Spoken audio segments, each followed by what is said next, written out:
Hi, I'm Emily. Born to Ava, a once glamorous model, and Jake, a guy who knew his way around a camera, I was supposed to be their golden ticket to keep the lavish lifestyle they were scared of losing. Look at her, Jake. She's perfect. That face could relaunch my brand, Mom said, hovering over my crib with that calculating gleam in her eyes. I was too young to remember, of course, but she'd repeat that story like a broken record as if proud of her foresight. Dad, a man of few words, snapped photos, turning our home into a studio. Just one more, Ava. She's tired, he'd often mutter during those endless sessions. Nonsense. She's a natural, aren't you, baby? Mom's voice was sugary sweet when she wanted something. It worked on everyone, Dad included. Growing up, I hardly noticed the constant clicks of the camera or Mom's relentless ambition. It was just how things were. My playdates? More like photo ops, with Mom directing every pose. Smile more, Emily. No, not like that. Think princess, not playground. She'd instruct, eyes darting between me and the lens. I tried to please her. Always tried. Maybe because every flash of the camera was paired with her rare, gleaming approval, or maybe because I didn't know anything else. Dinner time was no different. We didn't talk about school or friends. It was always about branding, shoots, and Mom's new ideas to keep her followers hooked.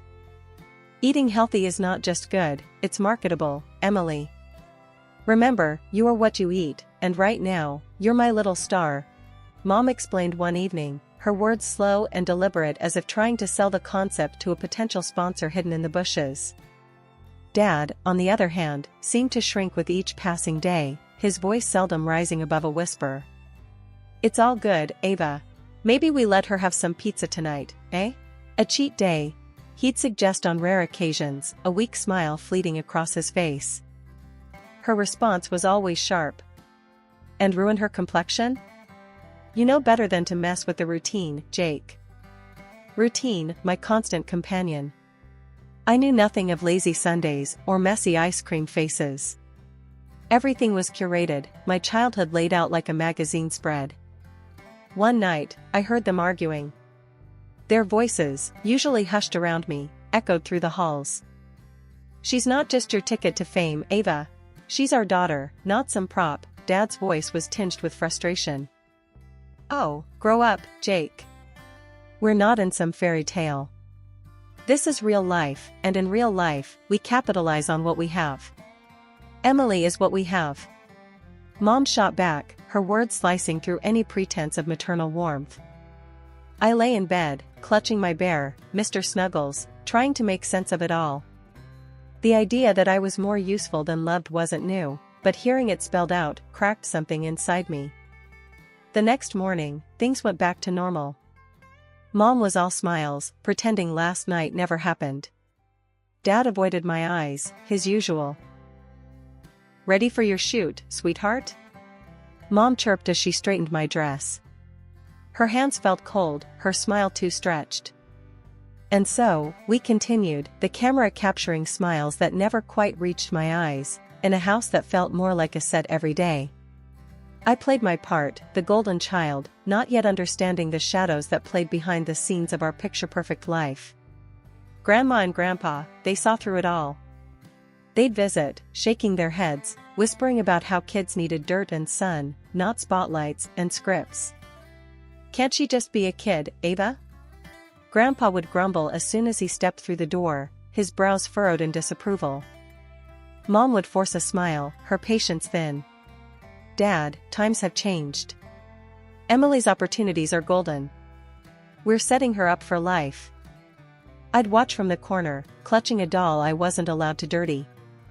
Their visits were my only break from the constant clicks of Dad's camera. He'd put it down then, his face softening. Let's all just relax for the evening. How about a movie, everyone? Dad would suggest, his voice almost a plea.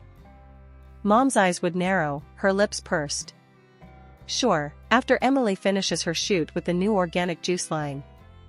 It's just a few photos, then we can all relax, as you put it.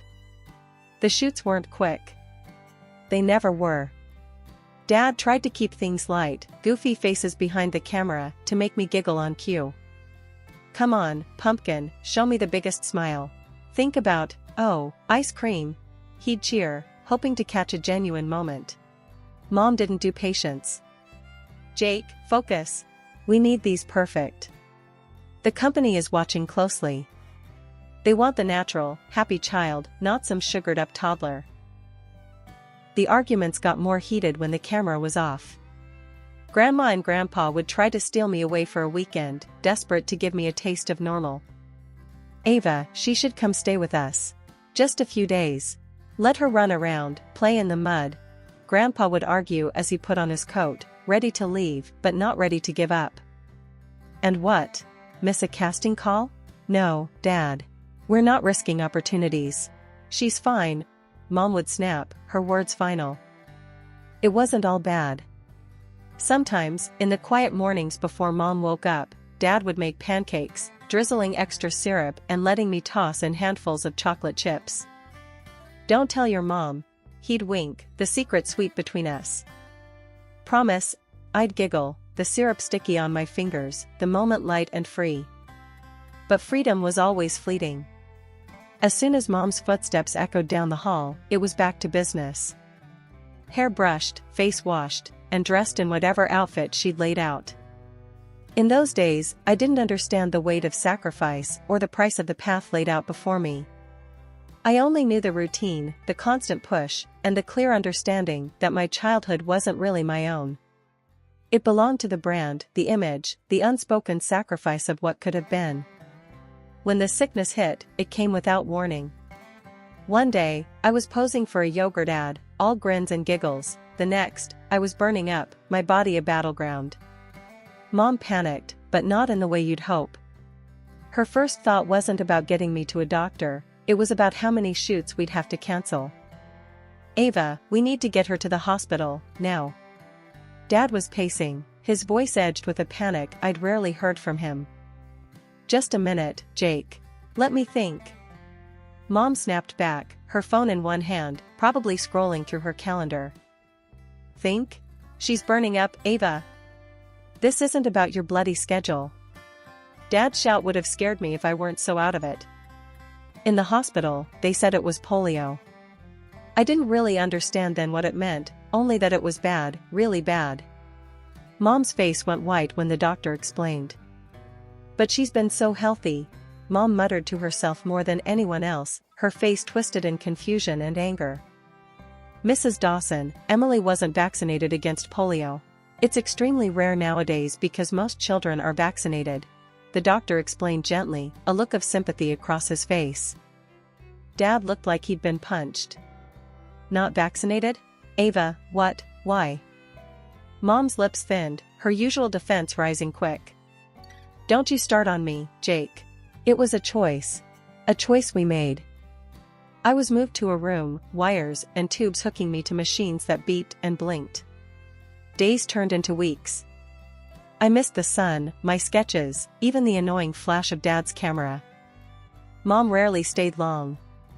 She'd come in, sit for a bit, her foot tapping relentless on the sterile tiles. Emily, you need to fight this. You know how much is riding on you getting better, she'd say, her voice tight, like she was negotiating a deal instead of comforting her daughter. More than anything, I wanted all of this to be just a bad dream, to wake up in my bed with Mr. Snuggles tight in my arms, ready for another day of pretend. But the nightmare was real, and it wasn't just the sickness. It was seeing the strain on Dad's face, hearing the impatience in Mom's voice, feeling the distance grow between who I was and who I was supposed to be. Can't you just sit with her? Dad's voice would rise sometimes when he thought I was sleeping. She's scared, Ava. She needs us. She needs to get better. Sitting and coddling isn't going to fix her, Jake. Mom's reply, always sharp, like a slap. Days blurred together, each one a repeat of the last, beeps, whispers, and the heavy weight of knowing that to Mom, I was a project failing to meet its deadline. 2 years of my life blurred into a continuous loop of bed sheets, window views, and the ceaseless ticking of the clock. Bedridden, I became a fixture in my own home, an inconvenient piece of furniture rather than a daughter. Mom's irritation grew with each passing day, her frustration palpable every time she had to tend to me. Changing my diapers or washing me, she did it all with a grimace. "This is not what I signed up for," she'd mutter under her breath, her hands rough, her care lacking warmth. Dad tried to compensate. Every evening, he'd come into my room with a fairy tale book in hand, his voice a soft echo of better times. "Let's escape to a kingdom far away, Emily," he'd whisper, trying to lift my spirits as we dived into stories of brave heroes and far-off lands. But the daylight hours were long and lonely. Left to myself, I found solace in drawing. My sketches became my silent rebellion, my hidden diary. Crayons and pencils were my companions, crafting scenes far different from the sterile room I was confined to. I heard Mom's complaints, her selfish frustrations.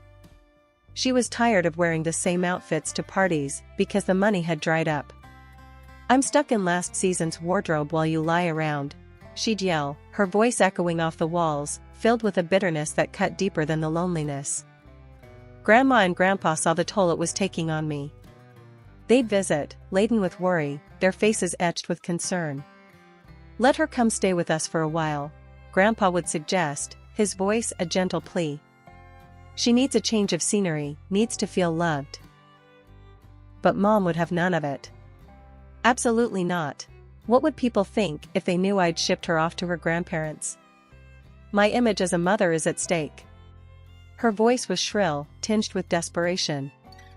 Her tantrums became more frequent, a testament to the crumbling facade of her once glamorous life. Dad's response was to retreat further into his shell, the bottle his only solace. Nights were filled with the sounds of Mom's crying fits and the clinking of Dad's glass. When I turned 8, a flicker of hope emerged as I began to slowly pull myself upright, leaning heavily on the bedpost. But one leg didn't cooperate, it was thinner, shorter, a lasting reminder of the illness that had ravaged my body. Mom dragged me to countless doctors, her face etched with a mix of hope and fear. "Is there nothing you can do?" she would demand, her tone sharp as she addressed the specialists. "I'm sorry, but these are post-polio complications. There's not much we can do to reverse this," the doctors would explain, their faces somber. The realization that I would never again be the perfect model child hit her like a storm. Rage replaced her initial shock. At home, she turned that rage on me. "Look what you've done to yourself," she'd scream. "If you hadn't been so careless, none of this would have happened. You've ruined everything." Her words stung, and I'd retreat further into my sketches, my only escape from her relentless blame. My drawings became darker, a mirror to the turmoil inside me. Yet, they also held a strange beauty, a testament to my endurance and my spirit, which refused to be crushed. Nights in my room were long and silent, filled only with the scratching of my pencils against paper as I lost myself in drawing worlds far kinder than my own. My comics became my sanctuary, a place where I was the hero, not the victim. "Why do you even bother with that stuff?" Mom's harsh voice would slice through the quiet as she barged into my room. "It's not like it's going to get us back on track. You should be focusing on something useful." I learned to just nod, not trusting my voice. My drawings hid under my bed, my fears and dreams bleeding onto the pages in secret. I had no friends to call, no schoolmates to lean on, my world was confined to these 4 walls. And the only connection I had to the outside was through my online classes and occasional, whispered phone calls with my grandparents who seemed to be the only ones who cared. One night, something changed. It was late, and the house was quiet, too quiet. That's when I heard it, muffled screams from downstairs. Heart pounding, I limped to my door, easing it open just enough to peek through. "I can't do this anymore, Jake. Look at her, look at what she's become." Mom's voice was frantic, laced with disgust. "I can't stand to look at her anymore." Dad's response was slurred, tired. "She's still our daughter, Ava. We can't just throw her away." "That's exactly what we're going to do," she snapped back. "Here, give her this and make it look like she ran away. Maybe some robber will do us a favor tonight and get rid of the geek." Dad's steps were heavy, his presence larger as he approached my room. The door creaked open, and there he stood, a silhouette of the man he once was, his eyes sad, his breath heavy with alcohol. "We're going for a drive, Em," he muttered, avoiding my eyes. I could only nod, my whole body trembling as I followed him out to the car. We ended up in a part of town that even nightmares would hesitate to visit. Dad stopped the car, and his next words were barely a whisper. "I'm so sorry, Emily. I don't know what else to do." He handed me the phone, his hands shaking. "Keep this with you. Please forgive me." Then he left, just like that. I stood there, alone, the cold biting through my thin pajamas. My hands clutched the phone like a lifeline as sounds of distant fights filled the air. But they made one mistake, they left the SIM card in the phone. Shaking, I dialed Grandpa's number. "Grandpa, please, you have to help me. I'm scared. I don't know where I am."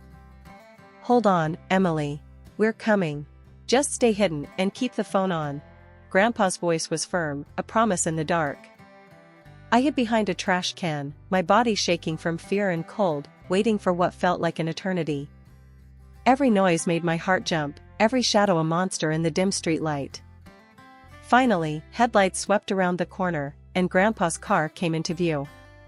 They had never driven so fast, and never had I felt so relieved to see them. Grandpa and Grandma rushed out, their arms wide open. After they rescued me, Grandpa and Grandma drove straight to Mom and Dad's house.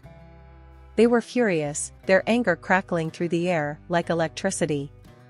I stayed in the car, but I could hear the raised voices even from the driveway. "You've gone too far this time, Ava." Grandpa's voice boomed. "Please don't tell anyone," Mom pleaded, her voice cracking with fear. "Think about what they'll do to us." Grandma was relentless. "You're not fit to be her mother. You're signing over custody, Ava. Today." And just like that, they secured my freedom. Mom signed the papers, her tears of fear a far cry from repentance. Dad was silent, his head bowed, the fight gone out of him. Life at Grandma and Grandpa's was peaceful.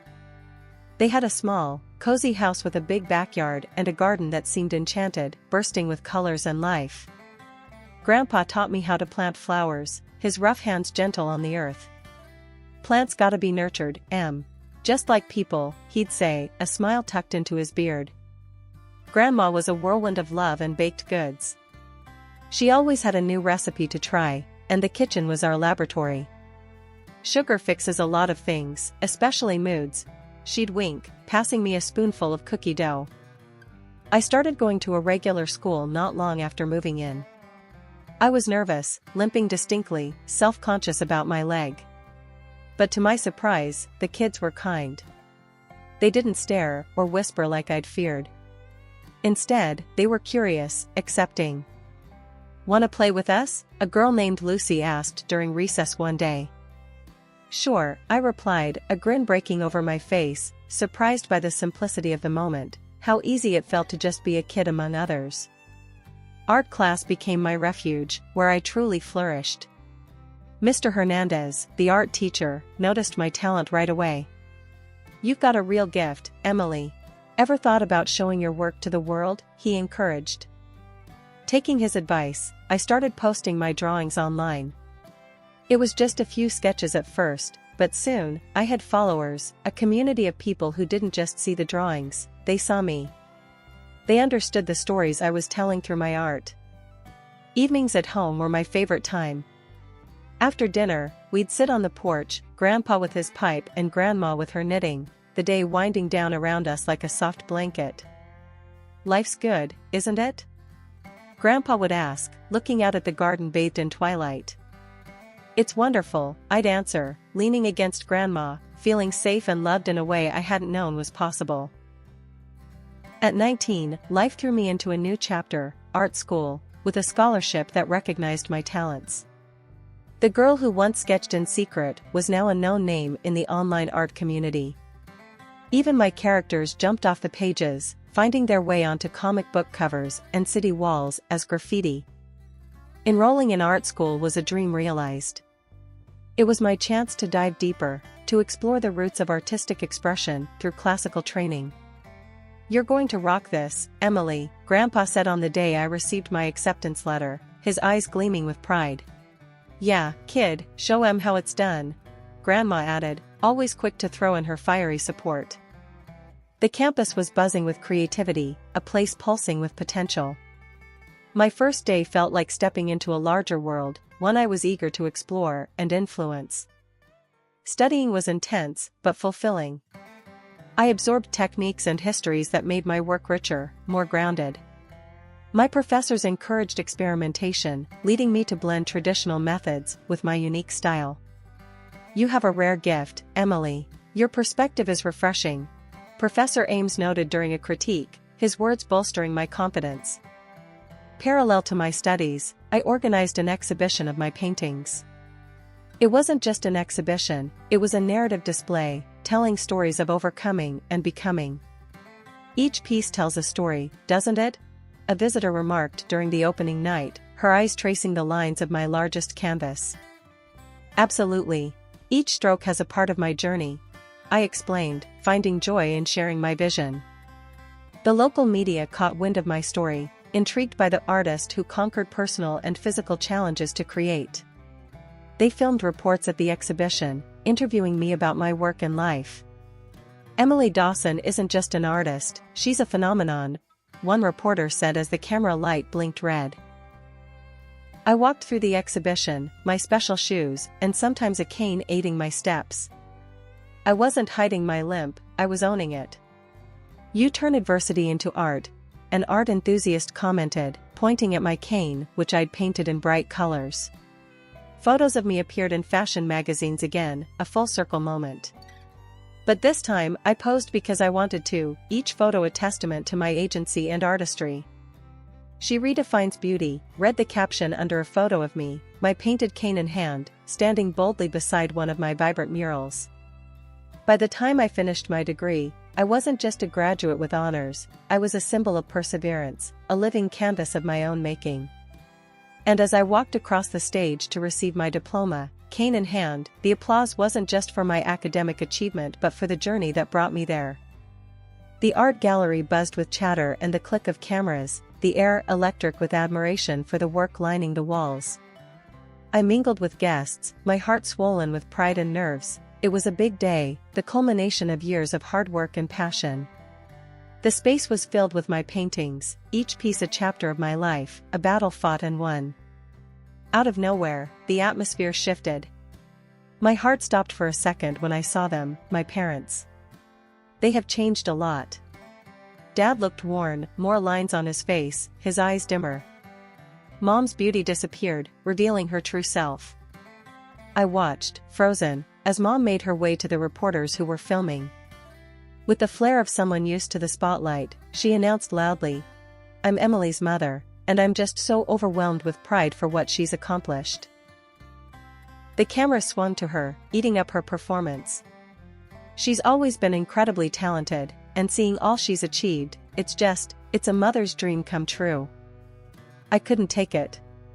My body moved on its own, fueled by a mix of anger and disbelief. "No," I interrupted sharply, my voice slicing through the murmurs of the crowd. "I owe everything to my grandparents. They are the reason I am who I am today." Away from the prying eyes and lenses of the media, I pulled my parents aside, my heart hammering against my ribs. Mom's act dropped as soon as we were out of earshot, her eyes cold and calculating. "Emily, darling, we need your help," she began, the sweetness in her voice sickening. "Your father has had some troubles, he's lost his job, and we've had to sell the house. We have nowhere to go. You owe us, Emily." "I owed you nothing the moment you left me on that street," I shot back, my resolve hard as steel. "If you ever come near me or my grandparents, I'll go to the police." "Don't think I won't." They knew I meant every word. Without another word, they turned and left, disappearing back into the shadows from which they had emerged. That night, after the guests had left and the lights in the gallery dimmed, I took a moment to walk through the quiet space. My paintings looked back at me, each one a testament to my journey. I had faced my past, confronted the pain, and came out the other side stronger. Back home, in the quiet comfort of Grandma and Grandpa's house, I finally felt at peace. Here, in this house filled with love and acceptance, I knew I was home, truly home.